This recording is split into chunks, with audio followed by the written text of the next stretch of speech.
നാസിക രോഗ ചികിത്സ. മുഹമ്മദ് നബി സല്ലല്ലാഹു അലൈഹി വസല്ലം തങ്ങൾ പറഞ്ഞതായി അബൂ ഹുറൈറ റളിയല്ലാഹു അൻഹുവിൽ നിന്ന് റിപ്പോർട്ട് ചെയ്യുന്ന ഹദീസ്. ഖാല നബി സല്ലല്ലാഹു അലൈഹി വസല്ലം പറഞ്ഞു, ഇദാ തവല്ലഅ അഹദുക്കും, നിങ്ങളിൽ നിന്ന് ആരെങ്കിലും വുളു ചെയ്യുകയാണെങ്കിൽ, ഫൽയജ്അൽ ഫീ അൻഫിഹി മാ, അവന്റെ മൂക്കിലേക്ക് അവൻ വെള്ളത്തെ ആക്കട്ടെ. സുമ്മൽ യന്തസിർ, പിന്നെ അതിനെ പീഞ്ഞു കളയട്ടെ. ആ ഹദീസിൽ ബാക്കിയുണ്ട്, ഒമൻ ഇസ്തജ്മറ, ആരെങ്കിലും മനോഹരം ചെയ്യുകയാണെങ്കിൽ ഫൽയൂത്തിർ, അവൻ ഒറ്റയാക്കട്ടെ. ഒമൻ ഇസ്തൈഖദ അഹദുക്കും മിൻ നൗമിഹി, നിങ്ങളിൽ നിന്ന് ആരെങ്കിലും ഉറക്കിൽ നിന്നുണർന്നാൽ ഫൽയഗ്തസിൽ യദഹു, അവന്റെ കയ്യിനെ കഴുകട്ടെ. ഖബല അൻ യദ്ഖുലഹാ ഫിൽ ഇനാഇ, പാത്രത്തിൽ കൈയിടുന്നതിന് മുമ്പ്. സലാസൻ, 3 പ്രാവശ്യം. ഫഇന്ന അഹദുക്കും, തീർച്ചയായും നിങ്ങളിൽ നിന്ന് ഒരാൾ, ലാ യദ്രി, അവൻ അറിയില്ലല്ലോ, അയിന ബാത്തത് യദുഹു, അവന്റെ കൈ എവിടെയാണ് രാത്രി താമസിച്ചത് എന്ന് അവൻ അറിയില്ലല്ലോ. ഇമാം മുസ്ലിം റളിയല്ലാഹു അൻഹു റിപ്പോർട്ട് ചെയ്ത ഹദീസാണ്. ഈ ഹദീസിൽ നിന്നാണ് നാസിക രോഗങ്ങളെ കുറിച്ചുള്ള പഠനം നമ്മൾ ആരംഭിക്കുന്നത്. മൂക്ക് മനുഷ്യന്റെ സൗന്ദര്യത്തിന് മാത്രമുള്ള സാധനം അല്ല, ശരീരത്തിലേക്ക് ജീവന്റെ ഭക്ഷണമായ വായുവിനെ കൊണ്ടുവരുന്ന ധർമ്മം മൂക്ക് നിർവഹിക്കുന്നു. മൂക്കിന് 2 ഭാഗങ്ങളാണ്, ഒന്ന് വലത്തെ മൂക്കും ഒന്ന് ഇടത്തെ മൂക്കും. രണ്ടിനും 2 ധർമ്മങ്ങളാണ്. ഉഷ്ണവായുവിനെ കൊണ്ടുവരാൻ വേണ്ടി ഇടത്തെ മൂക്ക് പ്രവർത്തിക്കുന്നു, ശൈത്യവായുവിനെ കൊണ്ടുവരാൻ വേണ്ടി വലത്തെ മൂക്ക് പ്രവർത്തിക്കുന്നു.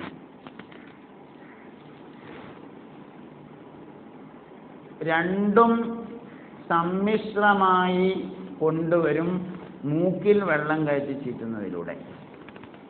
വലത്തെ കൈകൊണ്ട് ഒരു കോരൽ വെള്ളമെടുത്ത് അതിൻ്റെ 3ൽ 2 ഭാഗം വായുവിലേക്കും 3ൽ 1 ഭാഗം 2 മൂക്കിലേക്കും വലിച്ചതിന് ശേഷം തല ഇടതുവശത്തേക്ക് തിരിച്ചു പിടിച്ച് ഇടത്തെ കൈകൊണ്ട് പിഴിഞ്ഞു കളയാണ് വേണ്ടത്.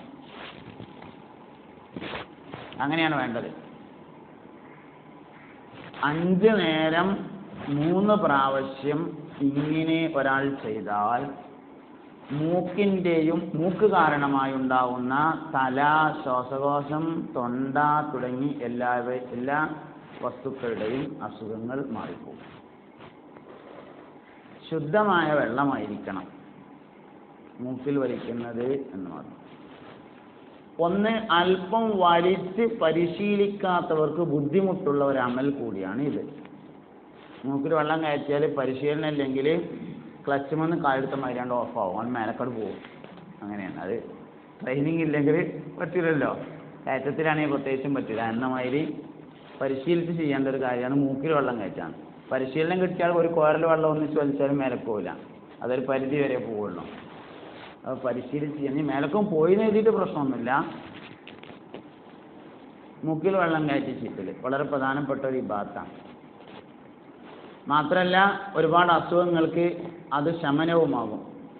ഒളു ഉണ്ടാക്കുമ്പോഴുള്ള മൂക്കിൽ വെള്ളം കയറ്റി ചീറ്റാൽ അല്ലാതെ തന്നെ വെറുതെയും മൂക്കിൽ വെള്ളം കയറ്റി ചീറ്റാം. കുളിക്കുമ്പോഴോ അല്ലാത്തപ്പോഴോ, പ്രത്യേകിച്ച് തലവേദന, മൈഗ്രെയിൻ പോലെയുള്ള വേദനകൾ, അലർജികൾ, ഇങ്ങനെയൊക്കെയുള്ള സമയത്ത് മൂക്കിൽ വെള്ളം കയറ്റി ചീറ്റുന്നത് നല്ലതാണ്. സാന്ദ്രത കൂടിയ വെള്ളം കൊണ്ട് ചിലപ്പോൾ അലർജി ഉണ്ടാകും. അങ്ങനെയുള്ള സമയത്തും നോമ്പ് സമയത്തും മൂക്കിൽ വെള്ളം കയറ്റി ചീറ്റുമ്പോൾ ശ്രദ്ധിക്കണം. തരിമൂക്ക് വിട്ടുകിടക്കാത്ത തരത്തിലാണ് അപ്പോൾ ഉപയോഗിക്കേണ്ടത്. മൂക്കിനെ സംബന്ധിച്ച് മൂക്കിന് ഏറ്റവും നല്ല ആരോഗ്യം നൽകുന്ന വസ്തു വെള്ളമാണ് എന്ന് ഇതിൽ നിന്ന് മനസ്സിലാക്കാൻ നമുക്ക് പറ്റും. ഹൈഡ്രജനും ഓക്സിജനും. നാസികാരോഗങ്ങൾ ഒരുപാടുണ്ട്. മൂക്കുമായി ബന്ധപ്പെട്ട് പഠിക്കേണ്ട ധാരാളം അസുഖങ്ങളുണ്ട്. വാസനയുമായി ബന്ധപ്പെട്ടുള്ള അസുഖങ്ങൾ, ശ്വാസോച്ഛ്വാസവുമായി ബന്ധപ്പെട്ടുള്ള അസുഖങ്ങൾ. ഇപ്പോൾ വാദത്തിൽ തളർന്നെടുക്കുന്ന ആൾക്കാരെയൊക്കെ പരിശോധിച്ചാൽ വലതുഭാഗം തളർന്നു കിടക്കുന്ന ആളാണെങ്കിൽ പരിശോധനയിൽ അദ്ദേഹത്തിൻ്റെ ഇടത് മൂക്ക് അടഞ്ഞിട്ടുള്ളതായി കാണാം. കാരണം ഇടത് വശത്തെ മൂക്കിലൂടെ വായു സഞ്ചാരമില്ലാതെ വരുമ്പോഴാണ് വലത് ഭാഗം, നേരെ ഓപ്പോസിറ്റാണ് എല്ലാം. വലത്ത് ഭാഗത്ത് കൂടെ കിട്ടുന്നത് ഇടത്തോട്ടും ഇടത് ഭാഗത്ത് കൂടെ കിട്ടുന്നത് വലത്തോട്ടുമാണ് കൊടുക്കുന്നത്. അപ്പോൾ ഇടത്തെ മൂക്ക് പ്രത്യേകിച്ച് രാത്രിയിൽ, പകൽ സമയത്ത് കൂടുതൽ പ്രവർത്തിക്കുന്നത് വലത്തെ മൂക്കും, രാത്രിയിൽ കൂടുതൽ പ്രവർത്തിക്കുന്നത് ഇടത്തെ മൂക്കുമാണ്. രാത്രി തണുപ്പാണ്, അതുകൊണ്ട് ഉഷ്ണ സാന്നിധ്യം വേണം. അതുകൊണ്ട് അപ്പോൾ ഏത് പ്രവർത്തിക്കും? ഇടത്തെ മൂക്കാണ് കൂടുതൽ പ്രവർത്തിക്കുക. പകൽ സമയത്ത് ഉഷ്ണമാണ്, അതിനാൽ പകൽ സമയത്ത് ഉഷ്ണമാണ്, അതിനാൽ തണുപ്പാണ് വേണ്ടത്. അതുകൊണ്ട് വലത്തെ മൂക്കാണ് പകൽ സമയത്ത് കൂടുതൽ പ്രവർത്തിക്കുന്നത്. മിക്കവാറും വാദത്തിൽ കൊയ്യ അങ്ങനത്തെ വിഷയങ്ങളൊക്കെ ഉണ്ടാകുക രാവിലെ എഴുന്നേൽക്കാൻ വയ്യാത്ത അങ്ങനെയാണ് തുടങ്ങൽ. അപ്പോൾ ഇടത്തെ മൂക്കാണ് മിക്കവാറും പ്രശ്നം ഉണ്ടാകുക. അപ്പോൾ നിശ്ചലമായി കിടക്കുന്ന ആളുകളിൽ ആദ്യം പരിശോധിക്കേണ്ടത് മൂക്കാണ്. ഒരു ഭാഗം ഒന്നിച്ച് കുഴഞ്ഞു പോയതോ ഹാർട്ടിൻ്റെ പ്രശ്നം ഉണ്ടാവും. അങ്ങനെയൊക്കെ ആണെങ്കിൽ പോലും, ഹാർട്ടിൻ്റെ പ്രശ്നമാണെങ്കിൽ പോലും ഒരാൾ കുഴഞ്ഞു എന്ന് പറഞ്ഞാൽ ആദ്യം പരിശോധിക്കേണ്ടത് അവൻ്റെ മൂക്കാണ്. ഒന്നെങ്കിൽ വലത്തെ മൂക്ക്, അല്ലെങ്കിൽ രണ്ടും വെവ്വേറെ നോക്കിയില്ലെങ്കിൽ നന്നായി കാറ്റ് കയറുന്നതായിട്ട് തോന്നുള്ളൂ നമുക്ക്. ഒന്ന് പൊത്തിപ്പിടിച്ച് മറ്റേത് ടെസ്റ്റ് ചെയ്യണം.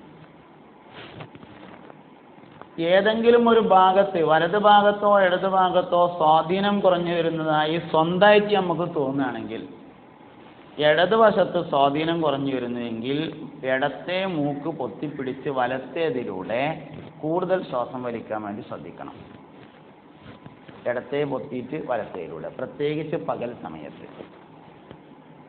വലതു ഭാഗത്തിന് ഒരാൾക്ക് എന്തോ ഒരു സ്വാധീനം കുറയുന്നതായി സ്വന്തമായി തോന്നുന്നു, എന്നാൽ വലത്തെ മൂക്ക് പൊത്തിപ്പിടിച്ച് ഇടത്തേതിലൂടെ കൂടുതൽ ശ്വാസം വലിക്കണം, പ്രത്യേകിച്ചും രാത്രിയിൽ.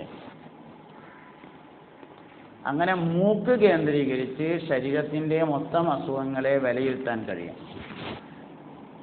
ഓക്സിജന്റെ സാന്നിധ്യവും അസാന്നിധ്യവും ധാരാളം രോഗങ്ങൾക്ക് കാരണമാണ്.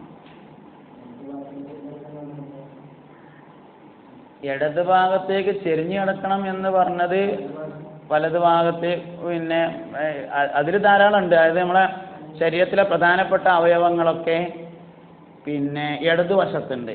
അപ്പോൾ തൂങ്ങിക്കിടക്കാതിരിക്കാൻ വേണ്ടിയിട്ടാണ് ഇടത്തോട് ചെരിഞ്ഞെടുക്കാൻ വേണ്ടി പറയണത്.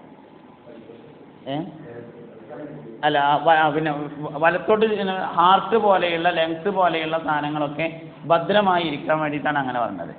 പിന്നെ മറ്റതിനും കുഴപ്പമൊന്നുമില്ല. ഒരാൾക്ക് ഒന്നാം സ്ഥാനം അതാണെന്ന് പറഞ്ഞാൽ ഇടത്തിലൂടെ ശ്വാസം വലിക്കാൻ തീർച്ചയായും. അതായത് രാത്രിയിൽ മിക്കവാറും രണ്ടും പ്രവർത്തിക്കുന്നുണ്ട്. കൂടുതൽ പ്രവർത്തനം രാത്രിയിൽ ഇടത്തേതിനാണ്, പകലിൽ കൂടുതൽ പ്രവർത്തനം വലത്തേതിനാണ്. അപ്പോൾ വലത്തേതിലൂടെ ശൈത്യവായു, ഇടത്തേതിലൂടെ ഉഷ്ണവായുവാണ് അധികവും കയറുന്നത്. നാസികാരോഗങ്ങളിൽ പ്രധാനമായും വായു സാന്നിധ്യം തന്നെയാണുള്ളത്. അപ്പോൾ വായുകോപം എന്ന് വേണമെങ്കിൽ ആയുർവേദ ഭാഷയിൽ പറയാവുന്നതാണ് നാസികാരോഗങ്ങൾ എന്ന് പറയുന്നത്. പിത്തകോപം, കഫകോപം എന്നൊക്കെ പറയും പോലെയുള്ള വായുകോപമാണ് നാസികാരോഗം. അള്ളാഹു നാഫിയായ ഇൽമിനെ തരട്ടെ.